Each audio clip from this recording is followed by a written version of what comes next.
ये हम कभी कबूल नहीं करेंगे। ऐसा आंदोलन करेंगे कि पूरा हिंदुस्तान हिल जाएगा।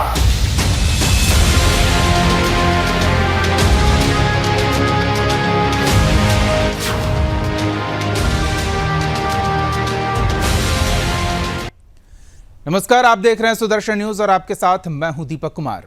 राजस्थान में नूपुर शर्मा के बयान के नाम पर उदयपुर में कन्हैयालाल की निर्मम हत्या की जाती है। अमरावती में उमेश कोल्हे की निर्ममता से हत्या की जाती है, लेकिन जिहादी मानसिकता के कट्टरपंथी जहर उगलने से बाज नहीं आ रहे। अजमेर के सलमान चिश्ती के बाद अब खादिम सरवर चिश्ती ने नूपुर शर्मा के बयान पर पूरे हिंदुस्तान को हिलाने की धमकी दी है। हालांकि सलमान चिश्ती के साथ सरवर चिश्ती को भी अजमेर पुलिस ने हिरासत में ले लिया है, पर प्रश्न यही कि कब तक इस नाम पर हिंदुओं की हत्या और सरेआम धमकियां देते रहेंगे ये जिहादी। इस पर बात करेंगे, लेकिन उससे पहले ये रिपोर्ट देखिए। आपकी शान में गुस्ताखी हो रही है, ये हम कभी कबूल नहीं करेंगे। ऐसा आंदोलन करेंगे कि पूरा हिंदुस्तान हिल जाएगा।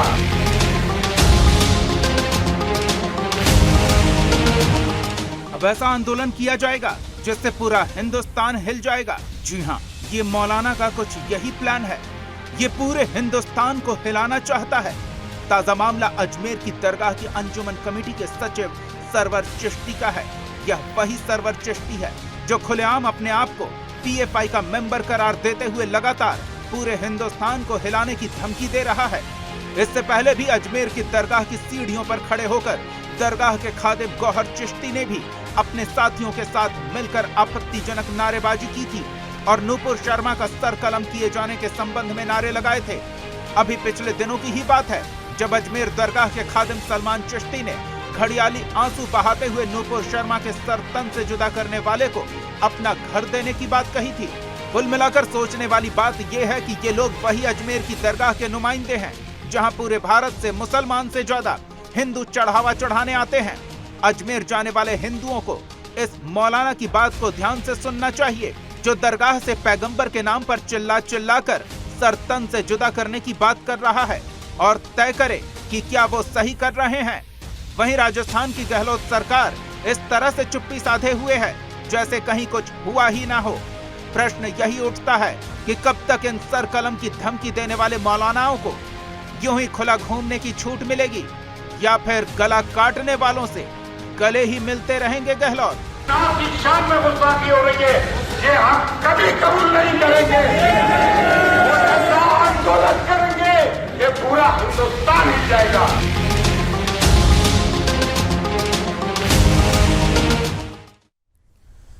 तो इस जहरीले बोल को जरा ध्यान से सुनिएगा जो हम आपको अब सुनाने जा रहे हैं। ये हम कभी कबूल नहीं करेंगे। ऐसा आंदोलन करेंगे कि पूरा हिंदुस्तान हिल जाएगा। ये हम कभी कबूल नहीं करेंगे। ऐसा आंदोलन करेंगे कि पूरा हिंदुस्तान हिल जाएगा। तो हमारे साथ कुछ मेहमान जुड़े हुए हैं, उनसे आपका परिचय करा दें। हमारे साथ बीजेपी का पक्ष रखने के लिए पार्टी प्रवक्ता रमाकांत मिश्रा जी जुड़े हुए हैं, कांग्रेस का पक्ष रखने के लिए पार्टी प्रवक्ता रत्नेश मिश्रा जी जुड़े हुए हैं और साथ ही राष्ट्रीय राजपूत करणी सेना के दिग्विजय सिंह भी जुड़े हुए हैं। आप तीनों का बहुत बहुत स्वागत है। सबसे पहला सवाल हम रमाकांत मिश्रा जी से करना चाहेंगे। रमाकांत जी, बीजेपी कहती है हम देश संभाल रहे हैं, यहाँ कोई व्यक्ति भीड़ में खड़ा होकर हिंदुस्तान को हिला देने की धमकी दे रहा है, क्या संभाल पाएंगे आप? देखिए, यहाँ पर जिस तरह से राजस्थान के अंदर में ये घटनाएं बिल्कुल ऐसे सीक्वेंस वाइज अगर हम देखेंगे तो ये घटना एक पर एक घटित होती रही, चाहे करौली की घटना ले लें, चाहे उदयपुर की घटना ले लें, और आज हम देख रहे हैं जो कि इस तरह की घटनाएं, अगर मैं तो कहता हूँ गहलोत सरकार को इस्तीफा दे देना चाहिए। अगर इस तरह के भड़काऊ अगर आपको बयान अगर आते रहेंगे और आप उसके ऊपर में किसी तरह का कोई एक्शन नहीं लेंगे तो आपको तो इस्तीफा दे देना चाहिए, क्योंकि जो भी कम्युनल हार्मनी को खराब करने की कोशिश करेगा देश के अंदर में, उसको तो बिल्कुल ही इस सत्ता में बने रहने का कोई अधिकार नहीं है। मैं कहता हूं अगर आप बयान आप देख लेंगे, इसी बयान के को ध्यान में रखते हुए अगर हम देखेंगे पिछले चाहे उत्तर प्रदेश की घटना ले लें, चाहे कहीं आप राजस्थान की घटना ले लें, महाराष्ट्र की घटना ले लें। मैं तो कह रहा हूं महाराष्ट्र में सरकार बदल गई, नहीं तो उमेश कोल्हे को जिस तरह से आपको डकैती के परिप्रेक्ष्य में लेकर के आपने उस केस को बंद करने की कोशिश की, जब वहां के कमिश्नर से पूछा गया तो कह रहे थे कि नहीं, मैं तो हारमोनी कहीं, ये कम्युनल हारमोनी कहीं खराब ना हो जाए, इसलिए मैंने इस बात को दबा करके रखा। इस तरह की बातें क्या बात करती है, क्या बिना कोई तथ्य के, कोई ना कोई बिना विषय के आप देख रहे हैं देश के अंदर में इस तरह से धमाल मचाने वाले बहुत से ऐसे हैं, चाहे ओवैसी को आप देख ले, चाहे आप देख लें जो कि बारिश पठान को ले ले, चाहे आप देखेंगे जो कहते हैं 15 मिनट के लिए आप पुलिस हटा दो, इस तरह की जो बातें करने वाले उसको तो सीधा जेल के अंदर। बिल्कुल, रत्नेश जी की प्रतिक्रिया लेते हैं। रत्नेश जी, कांग्रेस पार्टी के नेता तो आरोप लगाते रहते हैं कि बीजेपी सांप्रदायिक सौहार्द के लिए खतरा है, लेकिन अभी सीधे सीधे आरोप सत्ताधारी दल कांग्रेस पर कि उनके शासन संचालन में सांप्रदायिक व्यवस्था को खतरा बना रहता है, क्या कहेंगे? देखिए दीपक जी, आपकी रिपोर्ट में ये भी बताया गया कि सरवर चिश्ती और सलमान चिश्ती के ऊपर मुकदमा दर्ज करके उनको गिरफ्तार कर लिया गया है। तो हमारी सरकार ने अभी ये 2-3 घंटे पहले ही न्यूज में चलना शुरू हुआ और जैसे संज्ञान में आया तुरंत एक्शन लिया गया। अब देखिए, अगर कोई किसी धार्मिक स्तर पे बैठा है, वहां से बैठकर, अब हमें सपने तो आ नहीं रहे थे कि सरवर चिश्ती कोई ऐसा बयान देने वाले हैं, लेकिन बयान देने के बाद हमने तुरंत उनके ऊपर कार्रवाई करी, उनके ऊपर मुकदमा दर्ज किया और उनको तुरंत ही गिरफ्तार करवाया। देखिए, कांग्रेस पार्टी नहीं चाहती कि देश में कम्युनल हार्मनी बिगड़े या कोई सांप्रदायिक सौहार्द जो हमारा वो बिगड़े। रही बात भारतीय जनता पार्टी की, तो मैं क्या कहूँ, इन्हीं के बहुत बड़े नेता हैं मुख्तार अब्बास नकवी जी, दीपक जी, उन्होंने कल जो बयान दिया है उसको आपको सुनना चाहिए। उन्होंने कहा है कि नुपुर शर्मा ने गलत बोला है, नुपुर शर्मा ने गलत किया है। तो इनके पार्टी के बड़े बड़े नेता जब उनको इतना गलत मान रहे हैं, तो भारतीय जनता पार्टी किस हक से भाई कांग्रेस पार्टी के ऊपर आरोप लगा रही है? क्या तुरंत मुकदमा दर्ज करवा के किसी व्यक्ति को गिरफ्तार करना, अब इससे ज्यादा मुख्यमंत्री जी क्या कर सकते हैं? क्या फांसी चढ़ा दे तुरंत? अब फांसी चढ़ाने का अधिकार तो कार्यपालिका और विधायिका को है नहीं दीपक जी, उसमें न्यायपालिका निर्णय करेगी। 295 के तहत मुकदमा दर्ज कराने की बात की गई है। अब जो भी देखा जाता है, महुआ मोइत्रा जी के ऊपर मुकदमा दर्ज हुआ ना, तो देखिए कांग्रेस पार्टी जो है वो सदैव भारत के सांप्रदायिक सौहार्द को बनाकर रखने का प्रयास करती है। हमारा लक्ष्य कभी नहीं रहा है कि हम किसी धर्म, संप्रदाय या जाति या किसी व्यक्तिगत वर्ग को टारगेट करें। रही बात भारतीय जनता पार्टी की, तो आपने देखा होगा अभी एक आतंकवादी पकड़ा गया जम्मू एंड कश्मीर में और वो बीजेपी आईटी सेल का हेड था, उसकी माननीय गृह मंत्री जी के साथ फोटो है, अमित शाह जी के साथ। अब बताइए, रत्नेश जी, जो व्यक्ति अजमेर के दरगाह में बैठकर इस तरह की बातें कर सकता है वो बीजेपी के नेताओं तक तो पहुंच ही सकता है। बहरहाल हम फिर आएंगे आपके पास, दिग्विजय सिंह जी भी जुड़े हुए हैं, उनकी भी एक पहली प्रतिक्रिया जरूर लेते हैं। रत्नेश जी आ रहे हैं, रत्नेश जी पूरी बात हम करेंगे, हमारे साथ एक और मेहमान है, उनकी शुरुआती प्रतिक्रिया ले लेते हैं, फिर हम पूरा मौका देंगे आपको एक दूसरे पर दोषारोपण करने का, अपने पार्टी का पक्ष रखने का। दिग्विजय सिंह जी, एक व्यक्ति बोलता है, सरतन से जुदा की बात करता है, उसे गिरफ्तार किया जाता है, लेकिन गिरफ्तारी का कोई प्रभाव नहीं दिखता। फिर से दूसरा व्यक्ति बोलता है, उसे गिरफ्तार किया जाता है, फिर से तीसरा व्यक्ति बोलता है हिंदुस्तान को हिला देंगे। ये मादा रखते हैं हिलाने का? जी देखिए, सबसे पहले जय श्री राम। जिस प्रकार से अभी आपने देखा है कि कांग्रेस सरकार जब भी सत्ता में आती है, आए दिन किसी न किसी प्रकार की इस प्रकार की घटनाएं आम हो गई। जिस प्रकार से अभी अशोक गहलोत ने इन लोगों को सुरक्षा दी है, आप देखिए जैसे ही ये घटना हुई है, चाहे उदयपुर के अंदर देखिए, करौली के अंदर देखिए, चित्तौड़ के अंदर देखिए, इन लोगों ने जिस प्रकार की घटनाओं को अंजाम दिया है, उसी प्रकार गहलोत सरकार ने उनको तुरंत ही लेकर उन लोगों की मस्जिदों को, चाहे इनके जो भी है, इन लोगों की सुरक्षा कर रही है। जबकि गहलोत सरकार ने इन लोगों को न तो अभी तक इन लोगों के खिलाफ कोई बड़ा एक्शन लिया है, न इनके खिलाफ कोई ऐसी कार्रवाई की है, न इनके नाम पर कोई जांच की। आप देखिए कि गहलोत सरकार ने जब भी ऐसी कोई काम हुआ है, उन घटनाओं के प्रति उन्होंने न तो संवेदना प्रकट की है, सिर्फ उन्होंने यही किया है कि हम लोग उनके घर जाएंगे, बैठने जाएंगे और आपको मुआवजा देंगे। क्या हम लोग हिंदू इसी प्रकार से मारे जाएंगे? हिंदू जब भी कोई ऐसी घटना होती है, उसके खिलाफ बाहर निकलता है, हाथ खड़े करता है कि हम लोगों को प्रशासन के द्वारा, हम लोग चाहते हैं कि प्रशासन हमारी मदद करे, लेकिन प्रशासन उल्टा हम लोगों के साथ ही मारपीट करता है, हम लोगों पर ही केस दर्ज करता है। कभी भी जब कांग्रेस की सरकार आई है, तभी से आप देखिए कि ये घटनाएं आम हो गई है। हर जगह दंगे हो रहे हैं, हर जगह इन लोगों को सुरक्षा प्रदान की जा रही है। हम लोग ये चाहते हैं, हम कह रहे हैं कि बार बार इन लोगों को आप लोग, जब भी ये लोग घटनाएं करते हैं, आप बताइए कि इन लोगों को कब आपने जी नहीं इन लोगों के खिलाफ कोई बड़ा एक्शन लिया है। इन लोगों के खिलाफ, इन जो लोग इस प्रकार की घटनाएं करते हैं, उन लोगों को तुरंत गिरफ्तार करना चाहिए और उन लोगों के खिलाफ बड़े से बड़ा एक्शन लेना चाहिए। लेकिन बिल्कुल, अगर ऐसा संदेश गया रहता कि अगर आप इस तरह के जहरीले बोल बोलेंगे तो फिर जहर निकालना भी प्रशासन को आता है। शासन व्यवस्था इस स्थिति में है कि अगर आप जहर उगलते हैं तो आपकी विष ग्रंथि तक निकाल ली जाएगी, और जब तक ये संदेश नहीं जाएगा तब तक ये विश्वमन करने वाले शांत नहीं होंगे। खैर, समस्या तो दिख रही है, लेकिन उससे भी बड़ी समस्या कहीं ये तो नहीं कि वो जो विश्वमन कर रहे हैं उन्हें इस बात का भय ही नहीं कि कुछ उन पर ऐसी कार्रवाई होगी। क्या कहेंगे रमाकांत जी? अब देखिए दीपक जी, यहाँ पर एक चीज तो हम सबको समझनी जरूरी है, जो कि जब तक किसी भी तरह की अगर घटनाएं अगर इस तरह से होती है, कम्युनल हार्मनी खराब होने करने की कोई भी कोशिश करता है, तो जब तक एक कलेक्टिव आवाज नहीं आएगी तब तक नहीं होगा। आप देखेंगे राजस्थान के अंदर में जैसे ऐसे लग रहा है, गिरफ्तारियां ऐसे हो रही है जैसे लग रहा है कि गुलाब का फूल आदान प्रदान किया जा रहा है।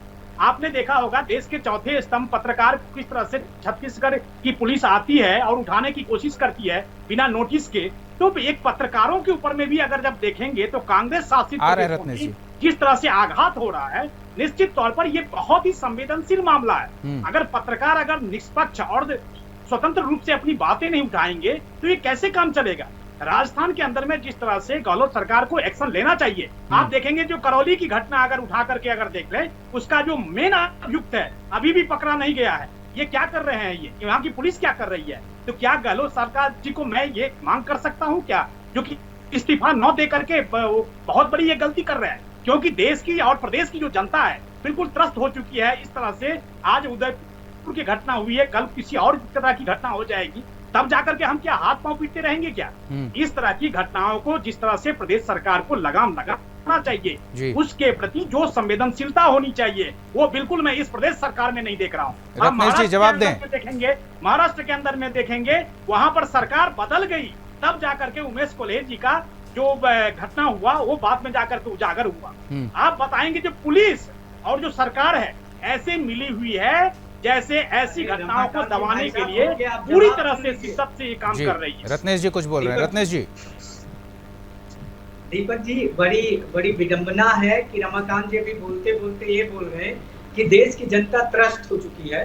तो सही कह रहे हैं, देश की जनता माननीय मोदी जी से त्रस्त हो चुकी है। नहीं, वो ये नहीं कह रहे थे, आपने शायद पूरी बात नहीं सुनी। नहीं फिर नहीं रत्नेश जी गलत इंटरप्रेट मत करिए ना, यही हम कह रहे हैं। दीपक जी गलत नहीं करिए ना। नहीं, आपको जो कहना है आपको कहने से हम नहीं रोक रहे हैं, लेकिन कोई व्यक्ति अगर कुछ शब्द बोल रहा है तो उसे उसी हिसाब से रखिए और फिर उस पर अपनी प्रतिक्रिया दीजिए। जी, इसी देश के अंदर में है ना रत्नेश जी, राजस्थान भी इसी देश के अंदर में है, महाराष्ट्र भी इसी देश के अंदर में है, इसीलिए देश की जनता त्रस्त है राजस्थान की घटना को लेकर के और महाराष्ट्र की घटना को लेकर के, इसलिए गलत इंटरप्रिटेशन मत करिए। जी रत्नेश जी अपनी बात रखिए।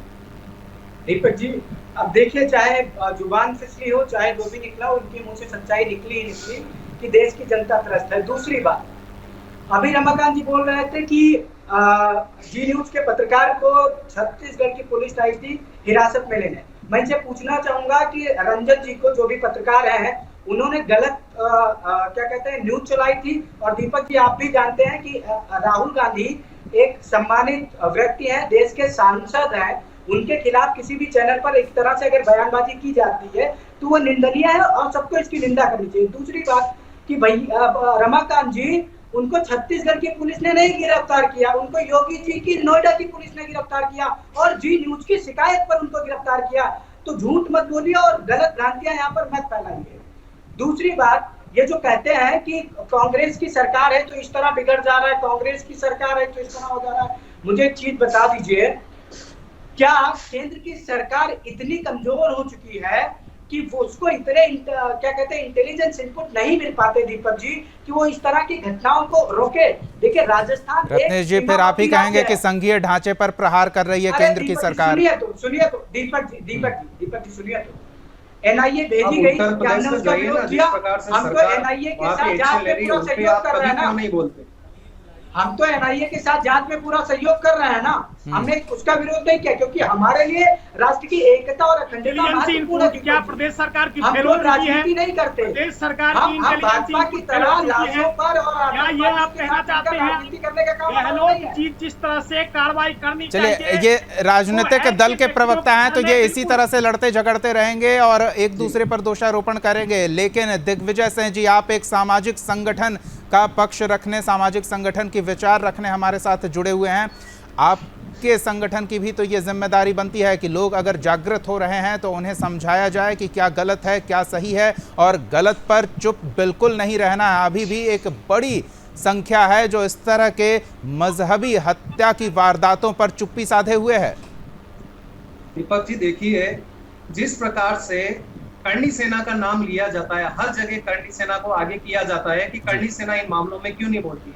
आप देखिए कि उदयपुर के अंदर जिस प्रकार का ये मामला हुआ है, सबसे पहले वहां पे करणी सेना के लोग गए थे और ये जो घटना हो रही थी होने से पहले भी जब आया था, उन लोगों ने कहा था कि हमें धमकियां मिल रही है और पूरे हिंदू संगठन को उन्होंने कहा था कि हमें धमकियां इस प्रकार से, एक वर्ग विशेष के लोग हैं जो हमें धमकियां दे रहे हैं और इस प्रकार से हम पर आए दिन आरोप लगा रहे और आके दिग्विजय सिंह जी, ये समझ नहीं आया, ये किस वर्ग विशेष की बात कर रहे थे? खुलकर बोलिए, हमारे यहाँ कोई रोक टोक। एक ही देखिए, हम लोग एक मुस्लिम समाज, एक ही लोग हैं। कभी हिंदुत्व के लोगों ने कभी ऐसा कोई काम नहीं किया है, कभी किसी भी प्रकार से। उदयपुर जिस प्रकार से शांत प्रिय वातावरण के लिए जाना जाता है, वो पूरे विश्व में विख्यात है। और उदयपुर के अंदर जिस प्रकार से मेवाड़ है, आप जानते हैं कि महाराणा प्रताप ने 1000 साल तक हम लोगों ने 10 पीढ़ियों ने हमारी उन मुगलों से सामना किया है। क्यों किया है कि हम लोगों ने जिस प्रकार से इन लोगों ने आम व्यक्तियों को इन मंदिरों को मस्जिदों पे बना के मंदिरों के ऊपर और मस्जिदों का निर्माण किया है। लेकिन अभी तक जरूरी ना थोड़ी ना है कि हम करणी सेना ही आगे आए और हिंदू समाज। लेकिन दिग्विजय जी, करणी सेना आपने भरपूर प्रयास किया, सामाजिक एकता का प्रदर्शन किया, लेकिन धमकियां तो अभी भी दी जा रही है। अब हालात और बिगाड़ने की धमकी दी जा रही है, हिंदुस्तान को हिला देने की धमकी दी जा रही है। देखिए, हम तो ये कहना चाह रहे हैं कि यहाँ पर गहलोत सरकार बिल्कुल फेल है और अगर उनसे पूरा ये शासन और अगर ये कानून व्यवस्था नहीं संभल रही है तो 2 दिन के लिए करणी सेना को दे दीजिए, इनको हम बता देंगे कि किस प्रकार से कानूनी व्यवस्था संभाली जाती है। यही मैं पूछना चाह रहा था कि अगर सरकार के ही भरोसे रहना है तो सरकार जिस हिसाब से कार्य कर रही है उससे या तो संतुष्ट हो या असंतुष्ट हो या चुप रहें, लेकिन जब आप जिम्मेदारी समाज की ले रहे हैं तो फिर आपकी भी जिम्मेदारी बनती है कुछ करने की। बिल्कुल सर, हमारी पूरी जिम्मेदारी है और हम हर व्यक्ति के लिए, चाहे किसी भी प्रकार से इन लोगों के साथ पीड़ा है, हम लोग हमेशा खड़े हुए हैं। लेकिन देखिए कि यहाँ पे जिस प्रकार का वातावरण उदयपुर के अंदर जो डराने के लिए इन लोगों ने बनाया था, लेकिन आज भी हम लोग वहाँ पे हमेशा आगे थे। अभी एक मुद्दा ऐसा भी है जिसमें भी गहलोत सरकार ने अभी 2-4 दिन पहले बेतला के अंदर हुआ है, उसमें भी 2 लोग मुस्लिम समाज के थे और वो लिप्त थे, लेकिन इस पूरे मैटर को इन लोगों ने दबा दिया है। लेकिन कल की तारीख में, कल से ही करणी सेना के पास ये लोग आए हैं, पीड़ित परिवार आया है और पीड़ित परिवार ने हम लोगों से मांग की है कि इन प्रशासन और ये जो गहलोत सरकार है ये हमें पूरा दबा रही है। बिल्कुल, लेकिन इन लोगों को आगे करके हमारे सही तो तब हो दिग्विजय जी जब कोई परिवार इस तरह की पीड़ा का सामना ही ना करे, वो एक आदर्श स्थिति होगी। रत्नेश जी कुछ कह, रमाकांत जी कुछ कह रहे हैं। रमाकांत जी। दीपक जी, मैं एक चीज यहाँ पर कहना चाहूंगा, जिस प्रखरता के साथ इस घटनाओं का विरोध करना चाहिए जी। हमने देखा है ये जो स्वघोषित जो एक्टिविस्ट होते हैं, जो बुद्धिजीवी होते हैं, वो बिल्कुल इसको ऐसे इस घटनाओं के ऊपर में चुप कैसे है। मैं आज उनको कहना चाहता हूं जो कि आकर के कुछ कहो तो सही, हमें पता तो चले जो कि आप लोग सचमुच में देश के लिए सोचते हो। मैं कह रहा हूं जो कि आज वो बुद्धिजीवी कहाँ पे है, आज वो एक्टिविस्ट कहाँ पे है। जब आप केंद्र सरकार का विरोध करते हो उस समय में जाकर के जिस प्रखरता के साथ विरोध करते हैं, आप उसी जाकर के ऐसे सरवर चिश्ती जैसे व्यक्ति, सलमान चिश्ती जैसे व्यक्ति को आप कैसे न डिफेंड कर रहे हो, न आपको प्रखरता से उसका विरोध कर रहे हो, न आप गहलोत सरकार के विरुद्ध कुछ कहना चाहते हैं, न छत्तीसगढ़ की सरकार के विरुद्ध करना चाहते हैं। आप कर क्या रहे हैं? ये देश आप लोगों का भी पक्ष जानना चाहता है। जो आप लोग जो स्वघोषित होकर के जब केंद्र सरकार की नीति को आप विरोध करते हो, ऐसी ही विरोध अगर हम देखेंगे तो निश्चित तौर पर ऐसी घटनाओं के ऊपर में लगाम लगेगा। लेकिन लगाम लगाने वालों में इस तरह से जब हम देखते हैं एक्टिविस्ट चुप रहते हैं और जो स्वघोषित बुद्धिजीवी हैं वो भी चुप रहते हैं। लेकिन बुद्धिजीवी की बात अलग है। रत्नेश जी तो ये कह रहे हैं कि कांग्रेस पार्टी की सरकार ने भी कार्रवाई की है, इस तरह की घटनाओं पर एक्शन लिया जा रहा है। मैं तो कह रहा हूँ घटनाओं पर एक्शन कैसे लिया जा रहा है? आप मुझे गुलाब दीजिए और मैं आपको गुलाब दूंगा, इस तरह से होता है क्या कार्रवाई? आपने महाराष्ट्र के अंदर में आपने देखा जो किस तरह से उस घटनाओं को दबाने की कोशिश की गई। अगर सरकार न बदलती तो आज अगर देखेंगे उमेश को लेकर वो इंसाफ कहां से मिलता। तो इस तरह की घटनाओं पर जब आप पर्दा डालते हैं तो निश्चित तौर पर आपके ऊपर मंशा के ऊपर में सवाल खड़ा होता है। रत्नेश जी कार्रवाई करने का दावा कर रहे हैं, आपकी पार्टी की सरकार कार्रवाई कर रही है, लेकिन ये मानने को तैयार नहीं है कि ये तो बस तुष्टीकरण हो रहा है, उनकी सुरक्षा के लिए इस तरह से हिरासत में लिया गया है, कोई कड़ी कार्रवाई नहीं, कोई ठोस FIR नहीं। देखिए दीपक जी, मुझे जहां तक पता है कि FIR जो दर्ज होती है वो प्रत्येक प्रदेश में एक ही प्रकार से दर्ज होती है और IPC के जो सेक्शन हैं वो पूरे भारत में एक समान लागू होते हैं, चाहे वो उत्तर प्रदेश में FIR हो चाहे वो राजस्थान में FIR हो। और अगर कोई कह रहा है कि हमने उनको गिरफ्तार नहीं किया तो देखिए गिरफ्तार करके उनको जेल भेजा गया। अरे भाई क्या मैं बीच में नहीं बोलता भाई जी। आ रहे हैं दिग्विजय जी, सुन लेते हैं। रत्नेश जी पूरी बात कीजिए। ठीक है। दूसरी बात देखिए, रमाकांत जी की जिस तरह की कार्रवाई चाहते हैं, मैं आपको एक घटना बताता हूँ। मैं अयोध्या का रहने वाला हूँ। वहाँ एक लड़के ने रामबाड़ी पे मोटरसाइकिल चला दी तो उसके खिलाफ CLA एक्ट में मुकदमा लिख दिया उत्तर प्रदेश की सरकार ने। तो भैया क्या ऐसी चाहते हैं कि एक छोटी सी घटना पे आपने इतना बड़ा कर दिया? देखिए जो कांग्रेस की सरकार है वो जो वैधानिक प्रावधान है, जो संवैधानिक प्रावधान है, जो न्यायिक प्रक्रिया है। दिग्विजय जी आ रहे हैं। रत्नेश जी आप छोटी सी घटना से हत्या जैसी वारदात की तुलना कर रहे हैं, हिंदुस्तान को हिला देने की धमकी देने जैसी बात की तुलना कर रहे हैं। कम से कम तुलना तो समानांतर कुछ हो। नहीं, हम बस ये कह रहे हैं कि तुलना समानांतर हो, गलत नहीं कह रहे हैं। नहीं, तुलना देखिए मैंने एक चीज का देखिए कांग्रेस पार्टी जो है उसने संवैधानिक मूल्यों को बचाने का काम किया है और संवैधानिक मूल्यों को जानने वाली पार्टी है। हमारा इतिहास संविधान सभा के निर्माताओं के साथ का रहा है। हम संविधान का मर्म जानते हैं, हम संवैधानिक प्रावधानों के तहत कार्य करते हैं। हम किसी के ऊपर न्यायिक प्रक्रियाओं का उल्लंघन करके कार्रवाई नहीं कर सकते दीपक जी। हमारी जो कार्यपालिकीय शक्तियां हैं उसके तहत हमने कार्रवाई की है। चलिए कार्रवाई हो रही है, देखते हैं क्या आगे देखने को मिलता है। लेकिन थोड़ा सामाजिक पहलू पर आ जाते हैं। दिग्विजय जी आप ही से शुरू करते हैं, फिर रमाकांत जी और रत्नेश जी की भी प्रतिक्रिया लेंगे। जो खादिम बनकर वहां सेवा करने में जुटे हुए हैं, उनके खाने पीने का प्रबंध अधिकांश हिस्सा उसका उन्हीं हिंदुओं से आ रहा है जिनके हिंदुस्तान को हिला देने की धमकी दी जा रही है, जिनके भाई बंधुओं को निर्ममता से मार दिया जा रहा है। फिर भी लोग समझ नहीं रहे हैं और वहां पहुंच रहे हैं, मत्था टेक रहे हैं। क्या ये भी एक तरह का आत्मसमर्पण नहीं है? देखिए सर, सबसे बड़े ये जो हिंदू है, हम लोग जो दीमक हमारा है वो सबसे बड़ा हमारा ही लोग है। जिस प्रकार से ये लोग इस प्रकार की घटनाओं को अंजाम देते हैं, आए दिन किसी न किसी प्रकार से पूरे राजस्थान नहीं पूरे भारत जी और इन जगहों पर मत्था टेकते हैं, जबकि इस प्रकार के लोगों को हमें मत्था टेकना नहीं मत्था टेकना है, नहीं ये कुछ करना है। लेकिन इन लोगों के खिलाफ जो एक्शन हम लोगों को लेना चाहिए, न तो हम लोग इनका आर्थिक बहिष्कार करते हैं, न हम लोग इनके पास जाके इस प्रकार का ये क्योंकि आप देखिए ये लोग पत्थर लेके दौड़ते हैं, कई हाथ में हथियार लेके दौड़ते हैं, लेकिन हिंदू जो वर्ग है वो कहीं न कहीं इन लोगों के साथ मिला होता है, तभी जाके ये लोग आगे से आगे। उसी के अंदर मैं आपको बात बताना चाह रहा था कि जिस प्रकार से कांग्रेस की सरकार है, कहीं न कहीं उसमें भी बहुत से हिंदुओं के लोग जुड़े हुए हैं, लेकिन वो लोग हिंदुत्व को न देखकर एक प्रकार से अपनी पार्टी को तवज्जो देते हैं। वो कहीं न कहीं लगता है कि कहीं न कहीं उन लोगों में मिली भगत है, तभी वो लोग इस प्रकार से उन लोगों को न तो उनका साथ देते हैं और वो उन लोगों को आगे बढ़ाने के लिए हमेशा प्रयासरत रहते हैं। तो इसी प्रकार अभी आप देखिए कि राहुल गांधी जो कहते हैं कि मैं हिंदुओं का सबसे बड़ा और मैं खुद हिंदू हूँ, उन्होंने अभी 2 दिन पहले ही ऐसे जो लोग थे जिन्होंने इतनी बड़ी घटनाओं को अंजाम दिया है, उन लोगों को बताया कि जो लड़के थे उनको बताया कि ये तो 16 साल के बच्चे थे, ये नाबालिग बच्चे थे। लेकिन ये नाबालिग बच्चे जिन जगह पर जाते हैं, इसी मामले में रमजन जी ने माफी मांगी है। कैसी बात जी बिल्कुल। लेकिन आप देखिए माफी मांगी इस बात के लिए अरे रंजन ने इस बात के लिए माफी मांगी। रत्नेश जी वो जो बोल रहे हैं वो सोच समझ कर ही बोल रहे होंगे, उनको बोलने दीजिए। मांगेंगे हर जगह इस प्रकार की घटनाओं पर माफी मांगेंगे। रत्नेश जी आपने मांग कर ली, वो कह रहे हैं उनकी सुन लीजिए। आपने मांग की माफी मांगने की, वो मांगेंगे या नहीं मांगेंगे वो सोच समझकर जो भी बोल रहे हैं वो बोल रहे हैं, समझदार व्यक्ति हैं। उसके बाद अगर आपको आपत्ति है तो आप आगे आपत्ति को लेकर जाइए। कि राहुल गांधी इतने बड़े नेता हैं और उनके संज्ञान में उदयपुर की घटना थी, क्या वो यहाँ पे आए? उन्होंने नहीं तो आप सही कर दीजिए उसको, आप सही कर दीजिए रत्नेश जी। इस प्रकार की घटना की है, उनको तुरंत गोली मारी जाए।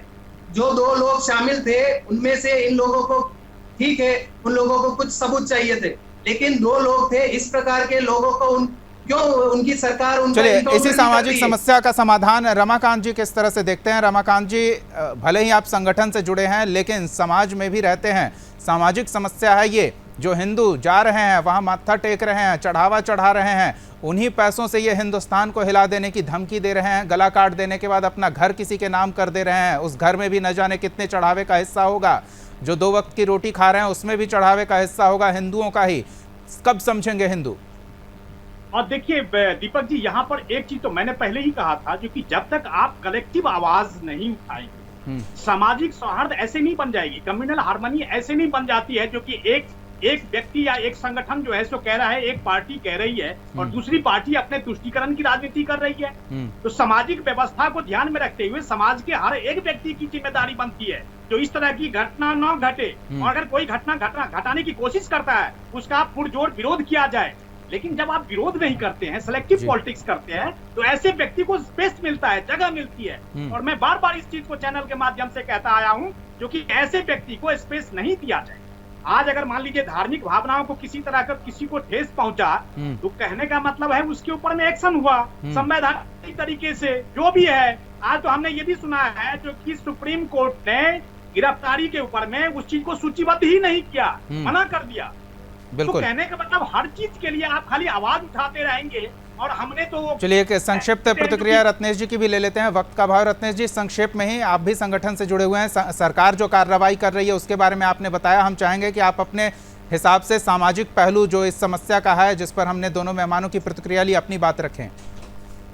देखिए पहली बात तो मैं दिग्विजय जी को ये करेक्ट कर दूं कि आपने जिस बात का उल्लेख किया है वो उदयपुर की घटना के बारे में बयान ना देकर वो एसएफआई के कुछ लड़कों ने वायनाड में राहुल जी के कार्यालय पर हमला किया था, उस संदर्भ में दिया गया था। और इसी गलत खबर को राजीव रंजन जी ने अपने डीएनए में चलाया था और बाद में उन्होंने उसके लिए माफी भी मांगी। तो आप गलत बयानबाजी मत करिए, मेरा आपसे निवेदन है। जी अच्छी बात है, आप माफी मांगिए, बिल्कुल इन घटनाओं पे सिर्फ आप माफी मांगिए। दिग्विजय जी उन्होंने प्रसंग को स्पष्ट किया है, ऐसा कुछ उन्होंने नहीं कहा है। जिस प्रसंग को लेकर आपकी टिप्पणी थी वो प्रसंग उन्होंने स्पष्ट किया। रत्नेश जी वक्त का अभाव, हम चाहेंगे आप वो सामाजिक समस्या पर जो हमारा सवाल है उस पर। जी मैं आ रहा हूँ देखिए, और दिग्विजय सिंह जी ने हिंदू समाज को इसी डिबेट में गद्दार बोल दिया और बोल दिया कुछ उनके साथ मिले हुए हैं।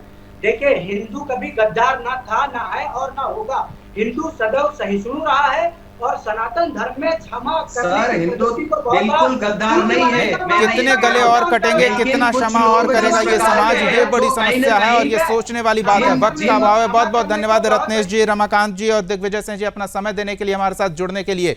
तो सोचना ये आवश्यक है कि समस्या कहाँ है और समस्या के जड़ से उखाड़ फेंकने की तैयारी करनी होगी, क्योंकि हिंदुस्तान हिला देने की धमकी दी जा रही है और लोगों को सोचना चाहिए कि जो धमकी देने वाले हैं उनकी आजीविका का एक बड़ा हिस्सा हिंदू समाज से आता है, जो वहां मत्था टेकने जाता है और वहां के खादिम इस तरह से आपकी भावनाओं से खिलवाड़ कर रहे हैं, देश की संप्रभुता से खिलवाड़ कर रहे हैं और आपके धार्मिक अभिव्यक्ति पर प्रहार कर रहे हैं।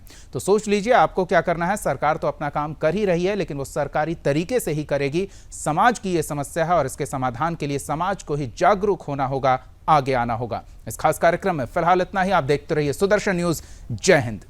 में गुस्ताखी हो रही है, ये हम कभी कबूल नहीं करेंगे। आंदोलन करेंगे, ये पूरा हिंदुस्तान हिल जाएगा।